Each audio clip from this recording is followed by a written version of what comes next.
everybody, and welcome to this week's episode of the Purpose and Profit Sisterhood podcast, which is a mouthful, I know, but that's okay because I have the mouth for it.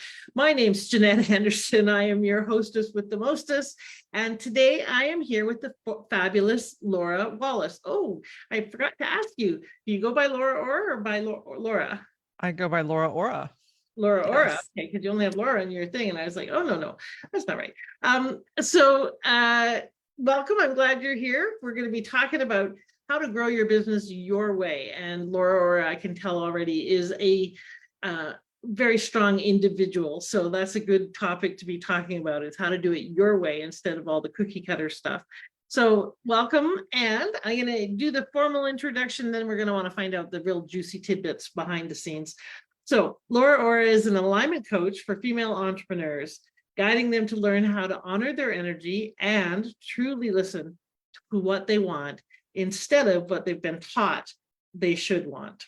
Laura is the CEO of Worx Co, an urban branding studio, the host of a top 100 podcast, the Gutsy podcast, speaker, author, and all-around visionary. She'll be the first person to push you out of your comfort zone and the last to hug you as you head to the next level of your life. Love that. Awesome. So welcome.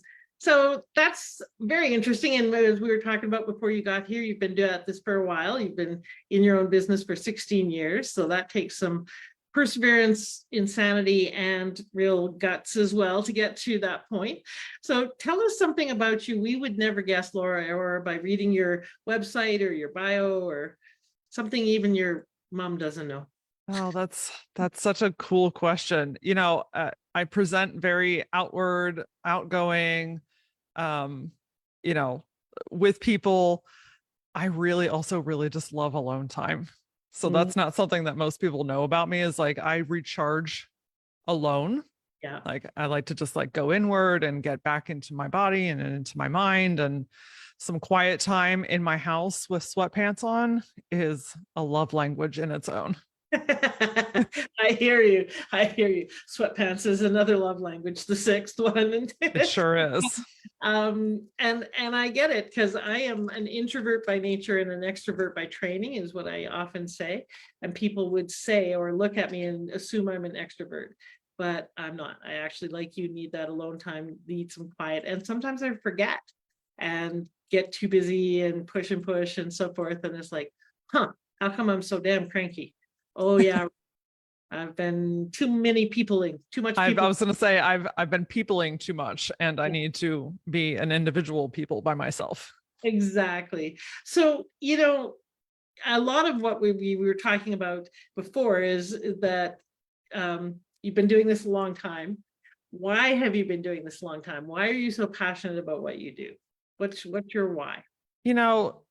I get the beautiful honor of working with women every single day in all different walks of life and different phases of their life. And the reason I do the work that I do is because it physically and spiritually hurts me to see women like watering down their life, to put themselves last, to not have time for themselves, to not pursue the things that make them feel like a kid in a candy store, right? Like just kind of living in this, dare I say, kind of mundane routine expectation of what the world wants them to be.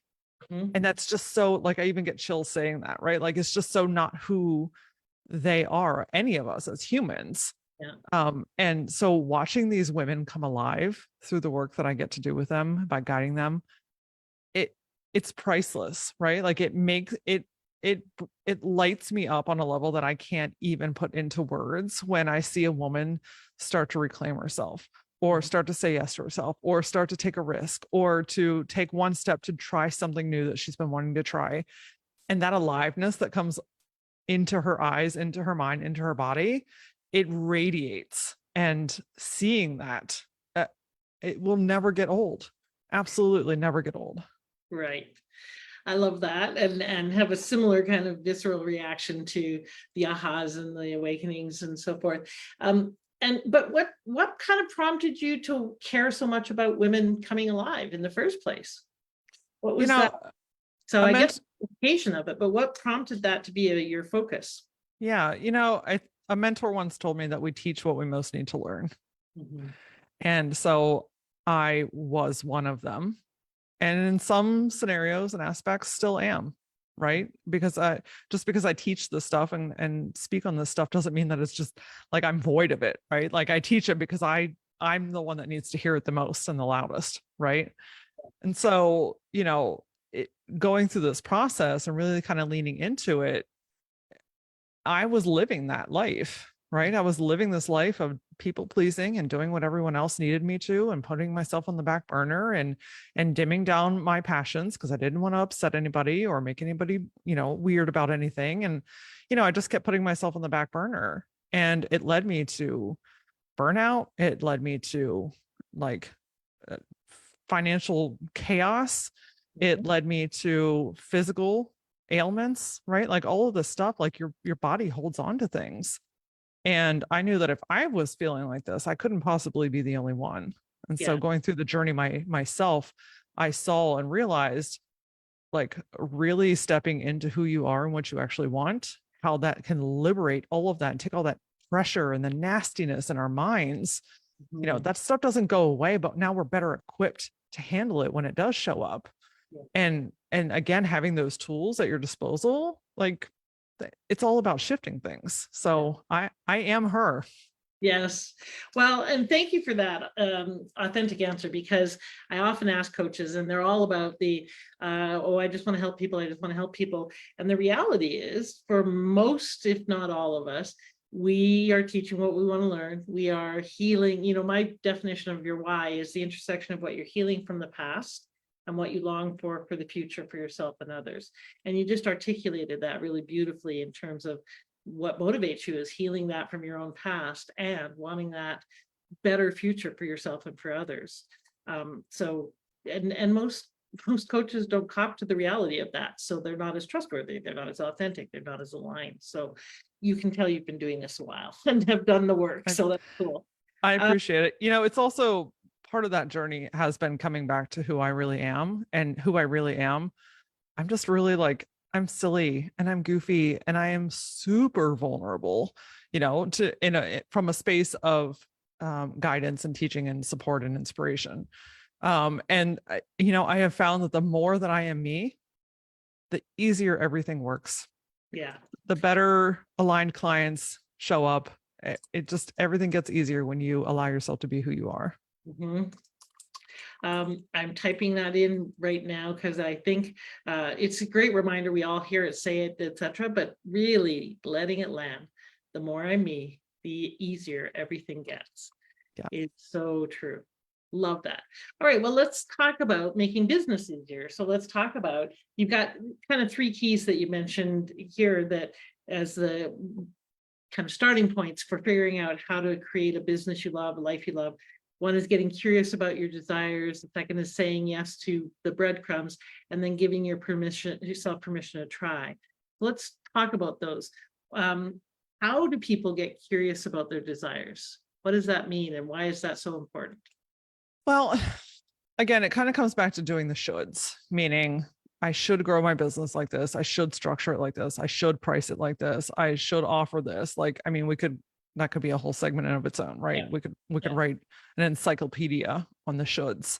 Yeah. And what happens more often than not is you have the idea, you start the business, you get into it, and then you're easily influenced, rightfully so, by the bajillion messages that you have access to every single day. Yeah. And it's very easy to see what other people are doing and what's successful for them, and to start to absorb a little bit of this and a little bit of that. And well, I should do this.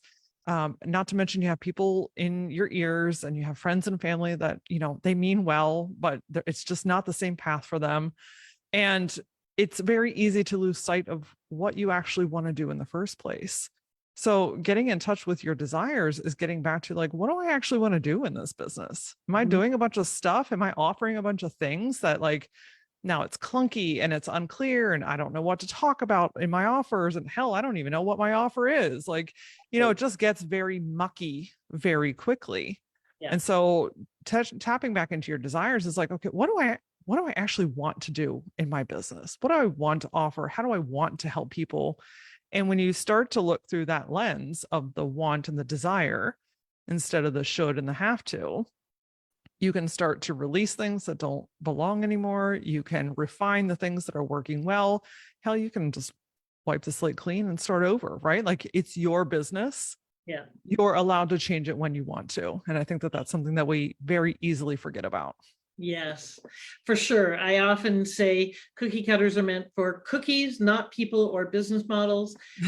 And I have a whole big rant about the gurus on the top of the mountain selling solutions that work at the top of the mountain, but they're selling them to people who are coming up the mountain, and they don't work for them, but they're investing tons of money in things that are either the wrong vehicle for them, or the wrong vehicle at the wrong time, or the right vehicle at the wrong time. So I hear you about the influenced and gathering and trying to soak it up, and then trying to be all things to all people and do everything without the grounding of, but what do I want?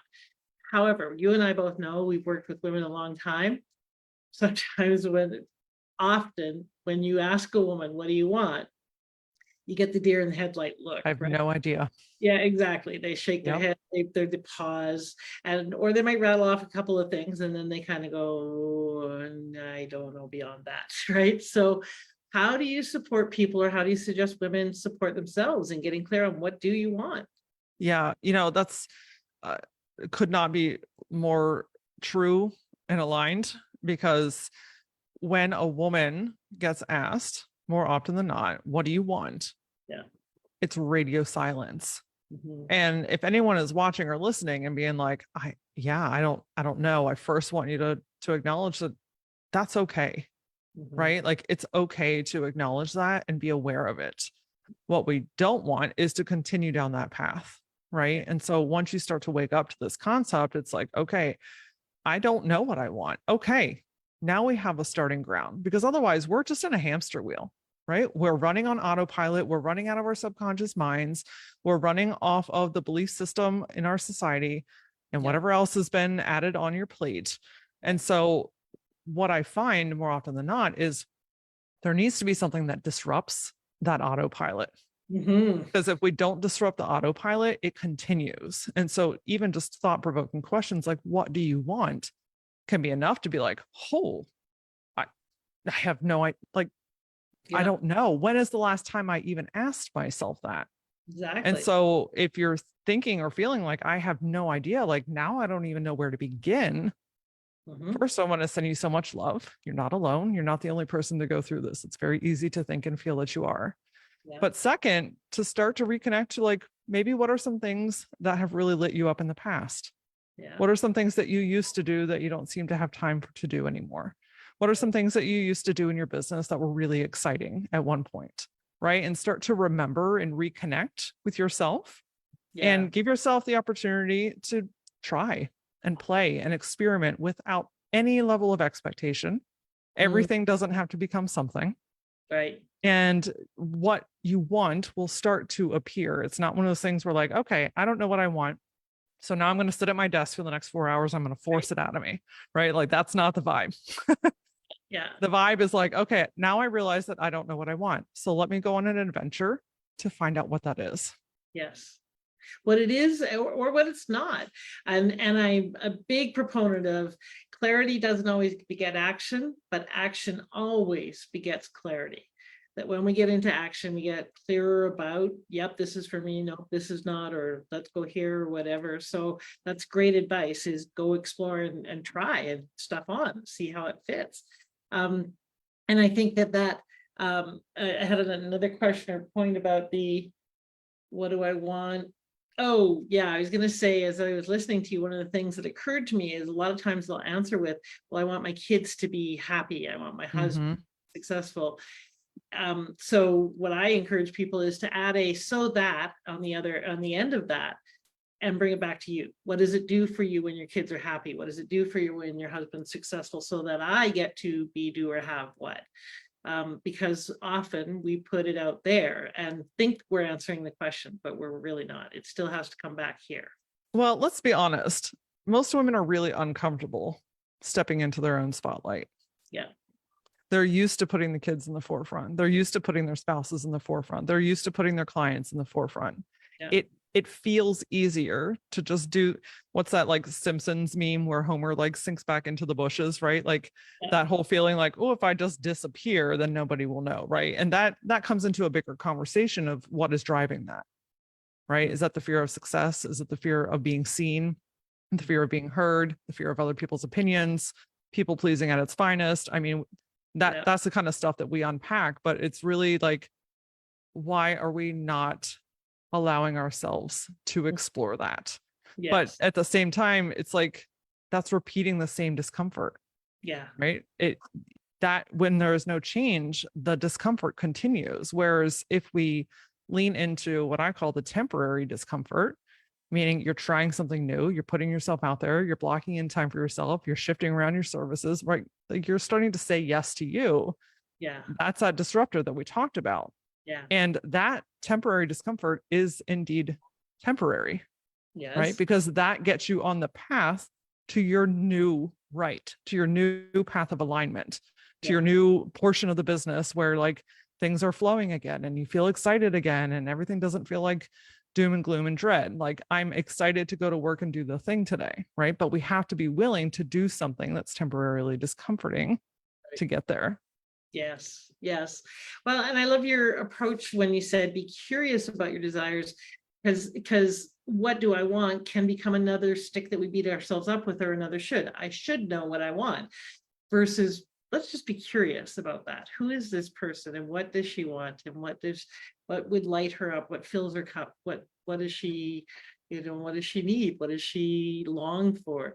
Being curious is a great access to more information than trying to figure it out and shoulding and all of those things too. So and then you said saying yes to your breadcrumbs. So what does that mean?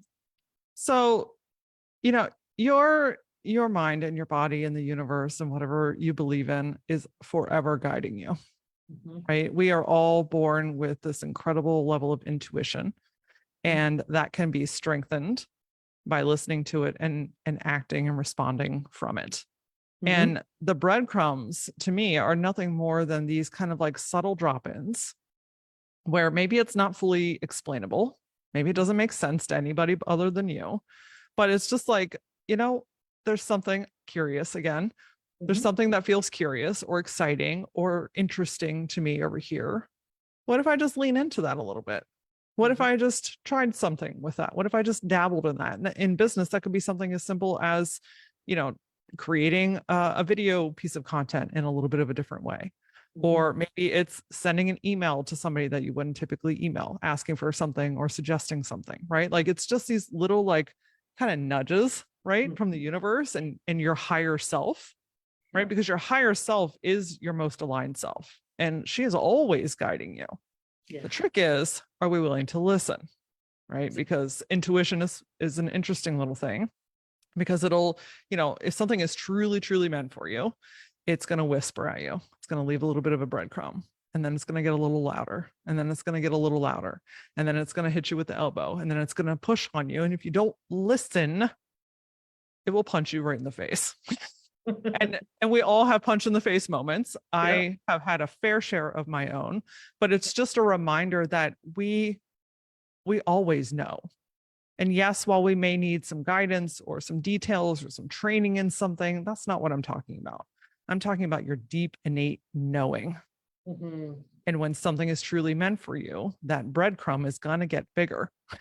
Right. Yeah. So learning to follow the breadcrumbs, like this is your aligned path. I'm trying to guide you to the thing that we keep talking about with ourselves, right? The thing that I keep vision boarding about, the thing that I have a whole Pinterest board about, the thing that I keep journaling about or daydreaming about. Okay, I can see and feel that this is important to you. So here's some breadcrumbs where we can go to get to that. And something really important I want to point out is the breadcrumbs do not always equate to perfect scenarios. Sometimes it guides us through a tough situation where we needed to go and grab some information, right? Or we needed to experience something to have a deeper sense of knowing or understanding, right? It's not about this perfect path, but rather gathering the tools to put in your tool belt to follow the rest of the breadcrumb path. And so ultimately, if you keep saying yes to these little intuitive nudges, you're guided to the thing that you keep thinking about. So let's talk about not only permission to try, but also the courage and willingness to leap past the resistance. Because I know in my business, for instance, was something I've wanted to launch for a long time called the League of Extraordinary Women. I've had this vision for a long time. I've talked about it ad nauseum to my coaches and people and friends and so forth. And I've taken a few runs at it here and there and done some pop-up masterminds and so forth. But I've never actually truly said yes and stepped in, right? And I have all sorts of reasons and justifications, and some of them are fear, and some of them are semi-logical, but really it's just fear underneath it too. So what would you say to the woman who is perhaps followed the breadcrumbs, knows what she wants to do, but isn't doing it? Yeah. So again, a very common thing, right? Because now we've walked the path and now we're basically like standing and staring at the mirror. Are we really ready and willing to walk through it? And I say this a lot on my videos, and it gets all kinds of wound upness, but in a good way. And that is the thing that you want the most is often behind the thing that you resist the most. I'll say that one more time for everyone listening. Okay, repeat that. The thing that you want the most is often behind the thing that you resist the most. And so when we've done the work, we've walked the path, we've talked to the people, we've sketched it out, we're feeling it, it's exciting, and yes, I'm still interested in it, but months and or years have gone by. Now we're just faced with our own shit, our own excuses, our own pushback, our own underlying tendencies, right? And so this is the point where this is the deep inner work. This is where the true shift that you're craving, that deep level of happiness that you're looking for, the thing that like just takes your business and just like, you know, blows it up in the best of ways, the thing that finally sticks, right? That like kind of meat and potatoes. It's on the other side of committing and saying yes. And you know it. You're smiling. You know these. Yeah, right? exactly. And so it comes down to now, what are you willing to fight for? Are you going to keep fighting for your limitations? Yeah. Or are you going to allow this abundance to start entering into your life? And that's really what it boils down to. Yeah. Oh, there's some great little mic drop nuggets in here I'm trying to capture as fast as my little fingers can type. So are you going to keep arguing for your limitations, or are you going to, what was the other part of it you said? Are you going to allow the abundance that's trying to come into your life? To allow the abundance. That's a good one as well. And you know, yes, we've heard this, we've maybe even said this, but when you really pause and sit with the question, are you going to keep arguing for your limitations? You could, you know, we've been doing it successfully for many years or decades or whatever. Or are you going to allow the abundance to come in? And it's a really interesting question, because we don't often think of it as being a conscious choice. There's often that, oh, well, it's, you know, it's not my limitations, it's the truth, or it's not that simple, or whatever it is, which is just the limitations arguing for themselves even more, right? So what would you say for you has been, I could talk to you all day, but we'll have to wrap up soon, but what would you say for you has been a really strong example in your own journey of not listening, not being the business, you know, not having the business that you wanted to have, and then shifting that? What did it take to make that leap for you? I think I've got about a dozen of these stories, to be honest with you. Remember, I said we teach what we most need to learn, but the one that comes up, that comes running to the front of the line, that's like, oh, me, this is the one. Let's talk about me today. So, you know, I've been in business for 16 years. The majority of that time has been focused on building brands for small businesses. I would say pre-COVID, the couple of years leading up to COVID, 3-4-ish years, I knew something wasn't right. There was just a lot of things were changing. I didn't have the same level of excitement. I had really depleted myself in a lot of ways. I felt the breadcrumbs. I saw the breadcrumbs, but I was like, that's scary. That I know what that leads to. That's a really big change in my life. So I'm going to sit over here and do what I know how to do. Yes. Right. Yes. Remember how I told you about that whole punch in the face scenario? Yeah. Yeah. Two fist. Boom. So when COVID hit, it was one of those things where branding falls in, kind of the marketing, design, promotion category. When budgets get tight, our industry is the first one that gets cut. Always. And I knew what was happening. And at this point, like clients had transitioned out because we were finished with projects, like everything was really thin. Paychecks were bouncing. I hadn't paid myself in 4 months. We were almost about to lose our house. I mean, when I tell you I was punched in the face, it came for me. And when the lockdown was announced, I had to make the very hard but very necessary decision to release all of my employees, all of them in one swipe. And I packed up all of my shit and I went into my house and into my basement for the next 6 months and did damage control, right? I was saving a sinking ship essentially at that point. And it took that process for me to ask myself for the very first time in probably a decade, what does Laura want? What do I actually want? Because I realized that I've built this entire business off of either what everyone else needs from me or what everyone else wants. I forgot what I want. Yeah. And so in that moment, I started to rebuild, but I'm like, I'm going to rebuild this different this time. I'm going to build this off of and through the lens of what Laura wants. What makes Laura excited? I'm going to go on my own journey of being curious. Like what feels really interesting to me and what do I want to teach or grow or like, what is it that I actually want to do? And I'm not saying that it's easy because restructuring, at that point of 14-year-old business was not easy, but it was easier than continuing to live the way that I felt. Yes. And that's what it boils down to. Right. So now I do what I absolutely love to do. And I help people in a different way, in a different capacity. And I get excited about the work that I do again. And while the branding business is still alive and well and running, it's formatted and structured in a very different way where it's not the primary focus anymore. LauraAura and the coaching and the teaching and the podcast, those things.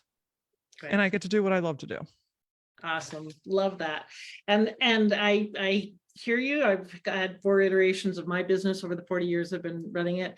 And one of them was I was working a lot doing marketing in the IT field with a lot of tech startups and turnaround because I could speak geek and so forth. And after about 8 years of that sector, I paused because, sometimes I don't clue in real quickly. I paused and went, you know what? These are not my people. Yes, I can translate and so forth, but they're not my people. And so I left a very lucrative niche market that I had established. And that can sometimes be one of the barriers is success can be a barrier to greater success. Ooh, that's a good one. I got to write that down. Yeah, that is a very good one. Yeah. And I think that, and then actually what I'm up against right now in my own business is the iteration of it right now. So I think it's very important to pause and come back to the question of what do I want and sit with it when we don't have an answer, sit with it. Yes. And sometimes it really does help to have someone who can listen for that possibility for you, who can listen to the longing. So tell people how they can find out more about you and get in connection with you. And you've got a Facebook group as well, right? Yeah, absolutely. So LauraAura.com is the best place to go. It's LauraAura.com. There you can, at the top of the page, you can join the Gutsy Collective, which is my online community. As particularly women, we thrive off of community. Humans thrive off of community and being together with like-minded people. So you can do that. And then on social, I play the most, of course, on Facebook, but also TikTok. And my handle is @thatLauraAura. @thatLauraAura? I love that. Okay, so your website again is LauraAura.com. Yep. Okay. And the Facebook group is the Gutsy Collective. Correct. And then Awesome. I would be silly to not mention the Gutsy podcast. Yes. If you need some more infusion, motivation, swift Yeah. kick in the mental ass, the Gutsy podcast is on all your favorite players. Love that. Awesome. Thank you so much for being here. I appreciate it. What's one last thing you'd like to leave everyone with when it comes to building their business their way? I just want you to know that you're allowed to want what you want, and that it's okay to move forward without having all of the answers, without having it perfectly crafted and mapped out and knowing every single detail. That's the stuff that's stalling you, my friend. Stay curious, take one next messy action, and all the answers are going to unfold in front of you. Love it. Thank you, LauraAura. You're a sister from another mister. I appreciate it. And thank you for being here to encourage, not only here and now, but being a stand to encourage women to take that next messy step. I love that encouragement so that they can be the difference that only they can be. So thank you for doing that in your life too. Appreciate It's my pleasure. All right. Bye, everybody. Go have a bodacious week and take that next messy small step so that you can be the difference. Bye for now.